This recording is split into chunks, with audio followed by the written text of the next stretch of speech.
Atos 4:32 em diante, diz assim a palavra do Senhor. Da multidão dos que creram, era um o coração e a alma. Ninguém considerava exclusivamente sua nenhuma das coisas que possuía. Tudo, porém, lhes era comum. Com grande poder, os apóstolos davam testemunho da ressurreição do Senhor Jesus, e em todos eles havia abundante graça. Não havia nenhum necessitado entre eles, porque os que possuíam terras ou casas, vendendo-as, traziam os valores correspondentes e os depositavam aos pés dos apóstolos. Então se distribuía a cada um conforme a sua necessidade. Então José, a quem os apóstolos chamavam de Barnabé, que quer dizer filho da consolação, um levita natural de Chipre, vendeu um campo que possuía, trouxe o dinheiro e o depositou aos pés dos apóstolos.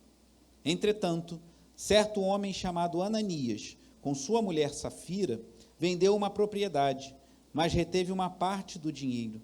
E Safira estava ciente disso. Levando o restante, depositou-o aos pés dos apóstolos. Então Pedro disse: Ananias, por que você permitiu que Satanás enchesse o seu coração, para que você mentisse ao Espírito Santo, retendo parte do valor do campo? Não é verdade que, conservando a propriedade, seria sua? E depois de vendida, o dinheiro não estaria em seu poder?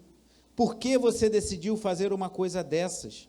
Você não mentiu para os homens, mas para Deus. Ouvindo estas palavras, Ananias caiu morto, e sobreveio grande temor a todos os que souberam do que tinha acontecido. Levantando-se os moços, cobriram o corpo de Ananias, e levando-o para fora, o sepultaram. Quase 3 horas depois, entrou a mulher de Ananias, sem saber o que tinha acontecido. Então Pedro, dirigindo-se a ela, perguntou: Diga-me, foi por este valor que vocês venderam aquela terra? Ela respondeu: Sim, foi por esse valor. Então Pedro disse: Por que vocês entraram em acordo para tentar o Espírito do Senhor? Eis aí a porta os pés dos que sepultaram o seu marido, e eles levarão você também. No mesmo instante, ela caiu aos pés de Pedro e morreu. Entrando os moços, viram que ela estava morta, e levando-a, sepultaram-na ao lado do marido. E sobreveio grande temor a toda a igreja e a todos aqueles que ouviram falar destes acontecimentos. Oremos. Pai amado e bendito, te louvamos pela excelência da tua palavra, pela certeza da iluminação do teu Espírito Santo, para que possamos compreender e aplicar as nossas vidas.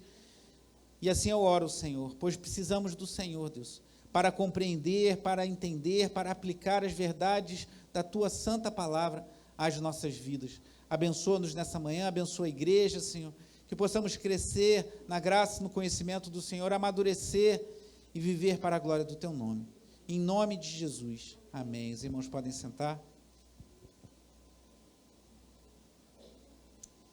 Amados, ainda estamos nesse segundo ponto. Eu chamei essa série de Tríplice Ataque à Igreja. Vimos na primeira mensagem, no capítulo 4, a perseguição que se levantou à igreja após o milagre.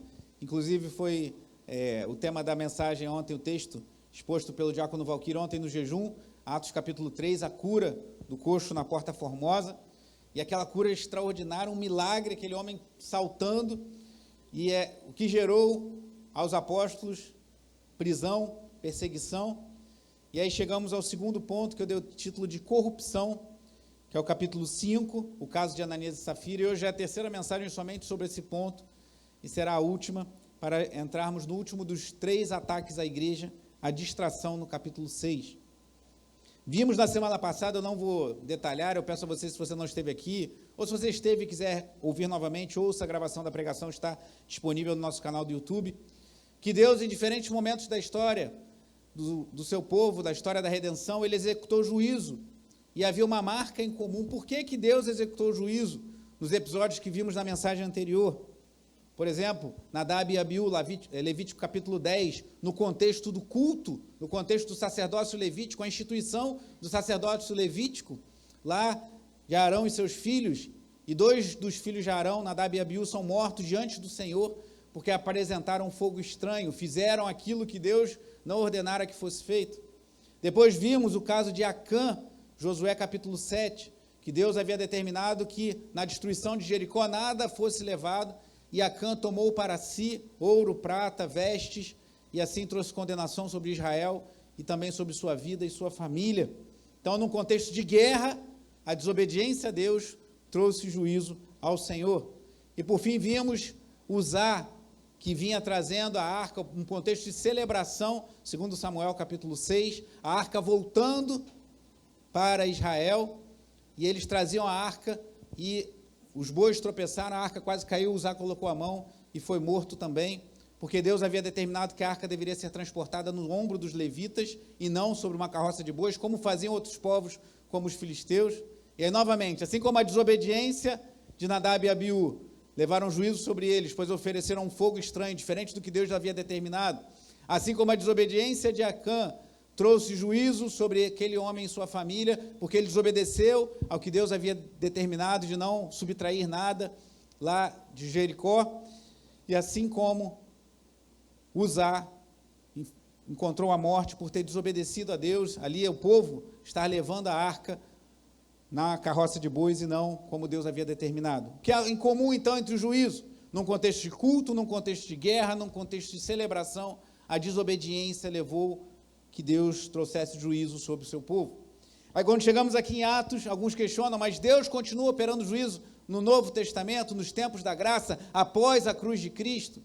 Eu creio que a resposta é sim, e a evidência está no texto no qual estamos nos dedicando nesses últimos 3 domingos, em que vemos um casal, possivelmente influenciado pela proeminência que José, chamado Barnabé, o Consolador, ganhou ao vender um campo e trazer aos pés dos apóstolos, quiseram a glória para si também, venderam um campo, Ananias uma propriedade, Ananias e Safira, e possivelmente eles disseram que tinham dado o valor inteiro e tinham dado somente uma parte, mentiram à igreja, mentiram à liderança da igreja, no caso ali representada pelo apóstolo Pedro, e como lemos aqui, mentiram ao Espírito Santo. E o que ocorreu, como vimos nas mensagens anteriores, na leitura inicial? Ananias chegou primeiro, foi confrontado por Pedro e morreu, recebeu um juízo imediato e terrível da parte de Deus. E algumas horas depois, sua esposa Safira entra, Pedro parece que quer ainda dar uma oportunidade dela se retratar, mas Safira sustenta a mentira de seu esposo e também é morta. E o que acontece? Após esse breve resumo, eu queria focar no que quero compartilhar com os irmãos nessa manhã. O que acontece depois desse juízo de Deus? Por que que Deus operou aquilo no meio do seu povo? Será que Deus não poderia ter o Espírito Santo instruído Pedro e talvez chamado o casal ao canto e falar, peraí, não ajam assim, ou ter agido de outra forma, ou deixado as coisas acontecerem? O que se deu após aquele juízo? Antes ainda, volte aqui no capítulo 5, de imediato a gente vê aqui, no versículo 5, de Atos 5, ouvindo estas palavras, Ananias caiu morto, e sobreveio o que? Leia comigo essa frase, e sobreveio grande temor. Vamos ler o versículo 5, eu vou ler até a primeira frase e vocês continuam. Ouvindo estas palavras, Ananias caiu morto, e, continue, sobreveio grande temor a todos os que souberam que tinha acontecido. Mais à frente, no versículo 11, após aí a morte de sua esposa Safira, versículo 11, leia em voz alta comigo, por favor. E sobreveio grande temor a toda a igreja e a todos aqueles que ouviram falar desses acontecimentos. Como nós vimos aqui no versículo 3, irmãos, o que estava acontecendo ali não era uma simples estratagema humana, não foi simplesmente uma ideia, um combinado entre Ananias e Safira, foi isso também, mas foi uma artimanha de Satanás para trazer problemas para a igreja. Vimos no capítulo 4 que se levantou perseguição, e a igreja não voltou atrás, a igreja continuou avançando, continuou pregando, continuou anunciando o evangelho. Então Satanás não conseguiu travar a igreja por meio da perseguição, ele tenta por meio da corrupção, trazer problemas internos à igreja, e tenta trazer um casal que mentiu ali, e trazer algum problema dessa forma, pois talvez algumas pessoas pensassem, a mentira agora é tolerada na igreja, a pessoa pode viver de qualquer jeito, e está aqui, importante é que dê algum dinheiro para a igreja, está tudo certo. E vimos claramente no versículo 3, que Satanás foi quem encheu o coração de Ananias, para que ele mentisse ao Espírito Santo.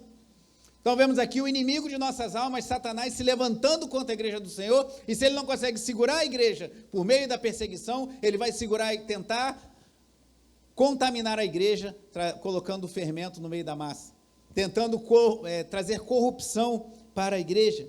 E ele aqui também não consegue, pois aquela igreja era cheia do Espírito Santo, e cheios do Espírito Santo, eles perceberam a estratégia de Satanás, e assim aquilo não foi avante. Mas o que aconteceu depois? Como vimos, grande temor se apoderou sobre a igreja. Porque imagina, irmãos, é que assim, a gente lendo o texto, fica um pouco distante às vezes do nosso contexto, mas imagina você estar num culto, a gente não sabe em que momento isso aconteceu, se foi no momento de culto, se ele foi particularmente ao gabinete do pastor Pedro, ou se ele foi falar com o apóstolo Pedro em particular, ou junto com outros apóstolos, não sabemos exatamente como se deu esse episódio, mas imagina que fosse no culto, irmãos, e uma pessoa, a gente chega, eu acabo de orar pelas ofertas, Senhor, obrigado, abençoa o irmão que está trazendo, aí você vem todo feliz e contente ao gasofilácio, e aí você bota um envelope aqui no gasofilácio, o envelope cai no gasofilácio, você cai morto do lado. Vou nem falar isso, senão os irmãos vão querer nem ofertar mais na igreja, né? Só vai ter Pix agora. Não, deixa que eu faço o Pix, transferência, que eu já estou sentado, é mais seguro. Inclusive, eu tenho estimulado os irmãos, mesmo você fazendo Pix ou transferência, coloque no envelope e participe desse momento também, e os irmãos têm feito isso, eu acho isso válido. Mas, irmãos, imagina essa cena. Imagina como ficou a igreja. E quais foram as consequências desse juízo tão severo de Deus. Já vimos, o temor se apoderou, e mais o quê? Os versículos seguintes, que são os quais eu vou me dedicar mais nessa manhã, nos mostram isso. Primeiro, versículo 12, diz assim: muitos sinais e prodígios eram feitos entre o povo pelas mãos dos apóstolos, e todos costumavam se reunir de comum acordo no pórtico de Salomão. Eu vejo muitas pessoas falando, a igreja precisa evangelizar mais, isso é importante, temos um grupo de evangelismo aqui na igreja, mas não só quando tem um grupo saindo à rua, mas nós precisamos fazer da evangelização algo no nosso dia a dia. A igreja precisa ter poder para anunciar o evangelho, para anunciar que pessoas sejam curadas e orar por enfermos, e eu creio que Deus cura ainda hoje, temos visto isso, muitos testemunhos, Deus cura, Deus age de forma maravilhosa, mas uma igreja que abre as portas para a corrupção, ela perde poder, irmãos. Vemos aqui que Deus operou juízo, Satanás foi envergonhado, o pecado foi denunciado, um juízo grave aconteceu no meio da comunidade de fé. E o que aconteceu depois? Sinais e prodígios foram operados por intermédio dos apóstolos. Isso já acontecia antes e continua acontecendo, e eu creio que acontece em alguma medida ainda no dia de hoje, mas uma igreja que se corrompe, uma igreja que permite com que as coisas funcionem de qualquer maneira no seu meio, eu creio que não experimentará dos sinais e prodígios que Deus opera no meio do seu povo. Então, se queremos que Deus opere maravilhas em nosso meio, se queremos ser instrumentos poderosos nas mãos do Senhor, precisamos nos santificar, irmãos. Precisamos afastar a corrupção da nossa igreja e das nossas vidas. Toda vez que eu falo aqui de desafios que se levantam contra a igreja, entenda que isso se levanta em certa medida a nós, individualmente, a nossa família também. Talvez você esteja vivendo uma perseguição no seu trabalho, na sua vizinhança ou dentro do seu lar, por você estar sendo fiel a Deus, assim como os apóstolos sofreram no capítulo 4. Talvez você esteja sendo tentado a viver uma vida dupla, a estar na igreja, assim como Ananias e Safira, mentindo, vivendo de uma forma diferente do que aquilo que o Evangelho diz. Talvez você esteja sendo tentado à corrupção. Se queremos experimentar do poder e da graça de Deus em nossas vidas, precisamos nos santificar, irmãos. Não pelo nosso poder, não porque somos bons, porque todos somos falhos e pecadores, mas clamar a Deus por misericórdia, para que Deus nos fortaleça, para que Deus nos sustente, e guardar os nossos olhos, guardar os nossos ouvidos, guardar os nossos lábios, irmãos. E pedimos a Deus que nos use como instrumentos poderosos em suas mãos. Sem santidade ninguém verá o Senhor, diz a palavra de Deus. Precisamos nos santificar. Quando a igreja identificou a tentativa de Satanás de botar corrupção no seu meio, quando a igreja identificou que aquele casal estava querendo mentir para ter proeminência na comunidade por meio de uma mentira, e aquilo foi cortado, o mal foi cortado na raiz, a igreja continuou, por meio dos apóstolos, operando sinais e maravilhas. Então você quer ver a glória de Deus na sua vida? Não podemos controlar, não podemos dominar Deus, mas se santifique ao Senhor, se dedique ao Senhor, dedique um jejum a Deus, aparte-se de coisas que você sabe que afastam a sua mente. Falarei mais disso na última parte desse tríplice ataque, que é a distração, que eu acho que é o maior problema da igreja hoje, talvez até mais do que a corrupção. Muitas pessoas distraídas, o celular que você abre e aparece mensagens e mensagens e mensagens, e a distração tem tomado a mente de muitos. mas se concentre nas coisas de Deus. Peça ao Senhor, me capacite para orar mais, me capacite para buscar mais, para jejuar, para ler a tua palavra, para me dedicar ao Senhor, pois sem santidade ninguém verá a Deus. Onde há corrupção, não há manifestação plena do poder e da graça do Senhor. Às vezes Deus usa até situações que não entendemos, mas via de regra Deus usa um povo santo, um povo dedicado a Ele, para que a sua glória seja manifesta. E aqui, tirou a corrupção, tirou a mentira, afastou o casal que estava querendo trazer problemas, inspirados por Satanás no seio da igreja, a igreja continuou florescendo. Então, o primeiro resultado, além do temor que vimos já nos versículos anteriores, sinais e prodígios eram operados e o povo continuava a se reunir. Agora, curioso, olha o que diz o versículo 13, irmãos. Mas dos restantes, ninguém ousava juntar-se a eles, porém o povo tinha grande admiração por eles. Volte um pouco comigo, em Atos capítulo 2, no versículo 47. Atos 2, 42 a 47, é um daqueles textos maravilhosos que mostram a comunhão da igreja, como eles viviam juntos, como se dedicavam à doutrina, à oração, à evangelização. E o versículo 47 do capítulo 2 diz assim: louvando a Deus e contando com a simpatia de todo o povo. Enquanto isso, o Senhor lhes acrescentava dia a dia os que iam sendo salvos. Eles tinham a simpatia do povo e Deus ia acrescentando pessoas à igreja. Legal. Capítulo 4, versículo 21.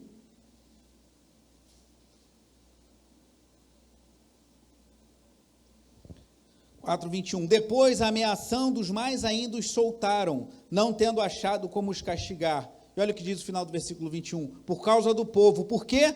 Todos glorificavam a Deus pelo que tinha acontecido. Ainda tem relação com a mensagem do diácono Valquí de ontem, a cura do coxo lá na Porta Formosa. Atos 2,47 nos diz que o povo estava admirado com a igreja. Atos 4,21 diz que o povo glorificava a Deus pelos milagres ocorridos no seio da igreja. Só que Atos 5, após o juízo de Deus manifestado no meio da igreja, já diz, o versículo 13 que lemos, que ninguém ousava juntar-se a ele, porém o povo tinha grande admiração por eles. Qual a diferença de Atos 2, Atos 4 para Atos 5? A admiração é a mesma. A glória dada a Deus pela vida da igreja é a mesma. Só que agora o pessoal está pensando duas vezes antes de entrar na igreja. Irmãos, essa mensagem é muito contracultural, porque nós vivemos dias que as pessoas acham que o papel da igreja, da liderança da igreja, é fazer todo o possível para agradar as pessoas, para as pessoas estarem na igreja. E não quer dizer que a gente não deva fazer isso, irmãos. Alegra o nosso coração, como anunciei há pouco, estarmos abrindo uma nova turma de membresia, temos mais irmãos e famílias se juntando a nós, isso alegra muito o meu coração. E queremos que mais pessoas se acheguem a nós, que mais pessoas estejam juntos conosco, glorificando a Deus. Mas o propósito principal da igreja não é encher, irmãos. Se Deus não conceder mais famílias, mais vidas, louvado seja o nome do Senhor. Mas a igreja precisa ser santa. O propósito da igreja é fazer discípulos de Jesus. Quando Jesus disse lá em Mateus 28, toda a autoridade me foi dada nos céus e na terra, palavras do Senhor, por isso vão ou ide e fazei discípulos de todas as nações, batizando-os em nome do Pai, do Filho e do Espírito Santo, e ensinando-os a guardar todas as coisas que vos tenho ordenado, e eis que estarei convosco todos os dias até a consumação dos séculos. Mateus 28, 18 a 20. Ele não falou que a gente deveria encher a igreja, ele falou que a gente deveria fazer discípulos. Então, o papel da igreja é fazer discípulos de Jesus, custe o que custar. É ensinar as palavras de Jesus. Se isso fizer com que a igreja cresça e muitas pessoas se rendam a Cristo, louvado seja o nome do Senhor. Mas se a igreja não cresça muito e a gente tiver um grupo pequeno, um pequeno rebanho, mas de pessoas que estão sendo discipuladas e aprendendo o ensino de Jesus, louvado seja o nome do Senhor. Então, o que Deus espera de nós, irmãos, é que sejamos achados fiéis, custe o que custar.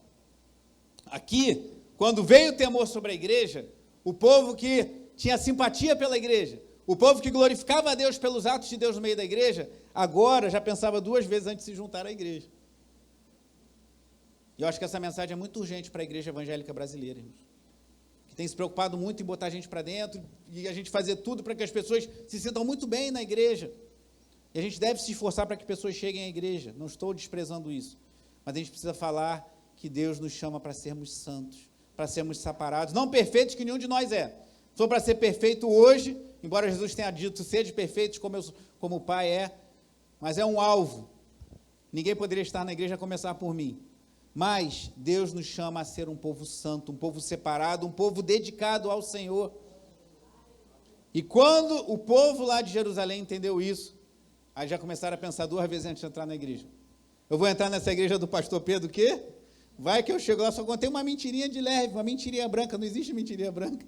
Vai que eu morro também. Não, admiro muito, mas de longe.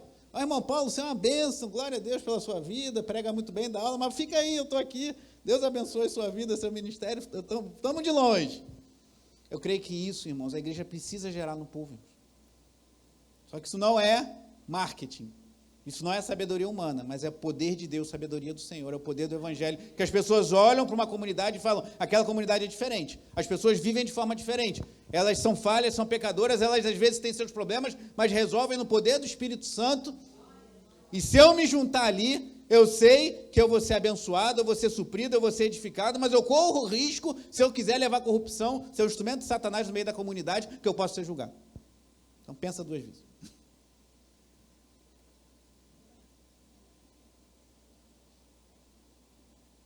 É melhor pregar o que diz a palavra, irmãos, do que diz a sabedoria humana.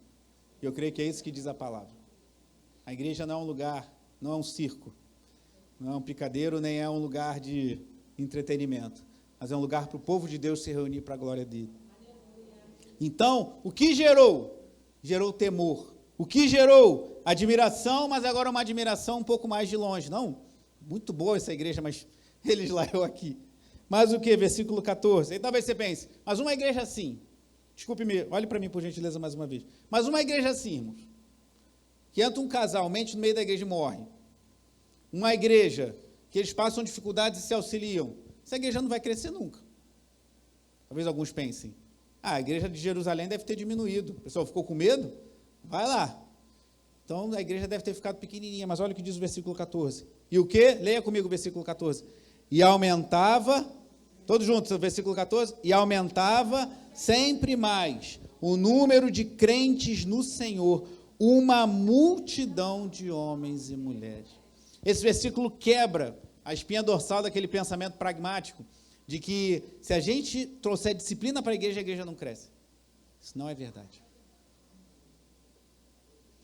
E o lugar em que isso ficou mais evidente foi justamente na igreja dos primeiros séculos. A igreja dos primeiros séculos foi perseguida pelo Império Romano, muitos de seus líderes foram martirizados, inclusive apóstolos como o próprio apóstolo Pedro, outros presos e exilados como o apóstolo João na ilha de Pátimos. A igreja sofreu, a igreja foi perseguida e a igreja cresceu, irmão. E a igreja espalhou, e a igreja pregou, e a igreja foi para outras regiões. Então, quando a igreja é fiel ao Senhor, ela cresce de forma natural e orgânica, do jeito que Deus quer.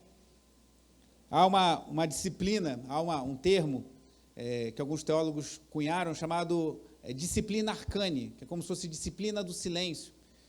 A igreja nessa época, nos primeiros séculos, ela não era tão aberta como a igreja hoje. Por exemplo, algumas igrejas praticavam a ceia, que nós vamos participar daqui a pouco.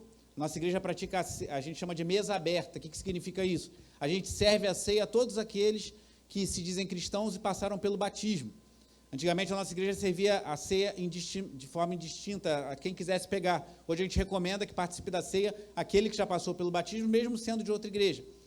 Mas existem igrejas que praticam a ceia ultra restrita. O que é isso? A ceia não é servida no culto público, somente no culto entre membros. Quem entende que a ceia é algo para ser praticado entre os membros da igreja. Não estou falando que a gente vai fazer isso, nem que isso seja a melhor forma. Só estou compartilhando algo com os irmãos. Existem igrejas que praticam dessa forma. Tem um culto público, a gente participa do culto, o culto é aberto, vem quem quiser, mas depois acaba o culto, se reúne somente a membresia da igreja e faz a ceia fechada somente aqueles que têm um compromisso de membresia com uma igreja local. Algumas igrejas dessa época faziam assim. Tu pensa, a igreja não vai crescer, a igreja é fechada, a igreja é todo mundo fechadinho ali, ninguém cresce, a igreja tem que se expandir, tem que todo mundo poder vir. E a igreja crescia, e a igreja aumentava. Então, o fato de termos disciplina, o fato de estimularmos o temor ao Senhor, o fato de chamarmos a nossa responsabilidade como crentes no Senhor na igreja, não é um tiro de misericórdia para a igreja acabar. Muitas vezes é o que Deus precisa para que a igreja cresça com saúde. E é o que aconteceu aqui, irmãos. Não vamos adotar ceia ultra restrita, fiquem tranquilos. Só estou trazendo uma ilustração, porque essa disciplina arcane, a igreja fazia algumas atividades de forma mais fechada, como a ceia, por exemplo. Isso não impediu a igreja de crescer, pelo contrário, a igreja no primeiro e segundo século cresceu muito. Depois, já com Constantino, ela teve um crescimento, mas um crescimento mais aliançado a estratégias governamentais, mas a igreja teve um crescimento muito orgânico nos primeiros anos, e foi uma igreja que preservava a sua santidade ao Senhor. Então não tema, se a gente tiver que andar por um caminho mais restrito, de buscar santidade, trazer disciplina, que é uma coisa que poucas igrejas falam hoje, que é essencial, que está na vida da igreja. Precisamos ter liberdade, ter maturidade para disciplinar uns aos outros. Precisamos buscar viver uma vida santa no nome do Senhor. Não pense que isso vai matar a igreja, muitas vezes é isso que vai dar vida à igreja. Entendemos que estamos num lugar sério, num lugar em que buscamos servir a Deus, mesmo sendo falhos como somos, de forma a glorificá-lo. Então a igreja, aconteceu aquilo ali, o diabo, Satanás, como vimos aqui no versículo 3, tentou, por meio da corrupção, trazer problema para a igreja. O casal foi julgado, não se arrependeu do seu pecado, sobreveio grande temor, os sinais e prodígios continuaram acontecendo por meio da igreja, o povo continuou se reunindo, o povo de fora continuou admirando a igreja, mas com um certo temor, porque sabia que a coisa ali era séria. E a multidão de crentes no Senhor crescia. O versículo 15 diz, a ponto de levarem os enfermos até pelas ruas e os colocarem sobre leitos e macas, para que ao passar Pedro, ao menos a sua sombra, se projetasse sobre algum deles. Vinham também muita gente das cidades vizinhas de Jerusalém, levando doentes e atormentados por espíritos imundos, e todos eram curados. Uma igreja santa, irmãos, verá Deus se manifestando de forma gloriosa. Quer dizer que a gente vai controlar Deus, mas Deus nos chama a uma vida de santidade. Tirou a corrupção do meio, repreendeu Satanás da sua fúria de trazer problema dentro da igreja. Ele tentou trazer problema fora. E tenta de novo, que no versículo 17, se você ver, depois na leitura, novamente se levanta a perseguição contra a igreja. Mas ele tentou agora trazer problema dentro, e não teve sucesso, e a igreja continua avançando. A igreja continua avançando em santidade, pessoas sendo curadas, o evangelho sendo pregado, pessoas se rendendo a Jesus Cristo, e assim deve ser, irmãos. Satanás já tem muito tempo de atividade, mas ele não arrefeceu o seu ânimo, ele continua investindo contra a igreja. Sejamos de olhos abertos, que Deus nos dê graça para que a gente não permita que a corrupção se achegue no meio da igreja, pois isso certamente, por mais que a igreja cresça e incha, é um sinal de fracasso. Tem muitas igrejas que incham, ficam muito grandes, mas se a corrupção está no meio, ela perde o poder. O pastor John MacArthur, no livro sobre evangelismo, ele diz assim, com pureza vem o poder de Deus para alcançar os perdidos. Se a gente quer poder para alcançar os perdidos, qual é o nosso propósito aqui, irmãos? Sairmos daqui e irmos para um lugar maior? Se Deus permitir, amém. Mas construir, se fosse para continuar trabalhando com construção, continuaria na engenharia. O propósito nosso é fazer discípulos de Jesus, irmãos. E sem santidade, ou como diz aqui John MacArthur, com pureza vem o poder de Deus. Se a gente quer alcançar perdidos, precisamos pedir a Deus que nos dê pureza. E ele diz também, o maior perigo na igreja não é a perseguição externa, mas a iniquidade interior. Às vezes a gente teme muito a perseguição de um governo hostil à igreja, de homens que se levantam contra a igreja do Senhor. Mas há um perigo muito maior quando a igreja se corrompe por dentro, quando Satanás consegue corromper a igreja por dentro, do que quando ele se levanta por fora. Não é à toa que em lugares de perseguição, como por exemplo na China, em que a igreja é perseguida, a igreja cresce, irmãos. A igreja é subterrânea. Irmãos, em países onde há perseguição, sonham em ter o privilégio que nós estamos tendo essa manhã, de poderem se reunir num lugar confortável, com uma temperatura agradável, com crianças sendo assistidas, com um banheiro, com água, com um banco. Eles se reúnem em lugares escondidos. Na Coreia do Norte, em prisões políticas para inimigos do comunismo, e que muitos cristãos são colocados lá para morrer. Uma irmã conta no seu testemunho que ela ia para um lugar fétido, onde tinha um esgoto daquele lugar, para limpar as latrinas, porque lá ela podia cantar livremente ao Senhor, porque se ela cantasse em outros lugares, ela seria espancada. E nós podemos cantar livremente aqui. Talvez devamos ser, como disse o diácono Marcos na ministração, mais gratos ao Senhor, porque Deus tem sido muito generoso. Mas quando a igreja é perseguida, muitas vezes é igual a massa, bate, bate, bate, ela cresce. Mas quando a igreja se corrompe, ela pode até crescer, mas vai ser de forma distorcida. Para concluir, lembra da ilustração que fiz algumas vezes, ao longo dessas últimas, das 2 mensagens anteriores?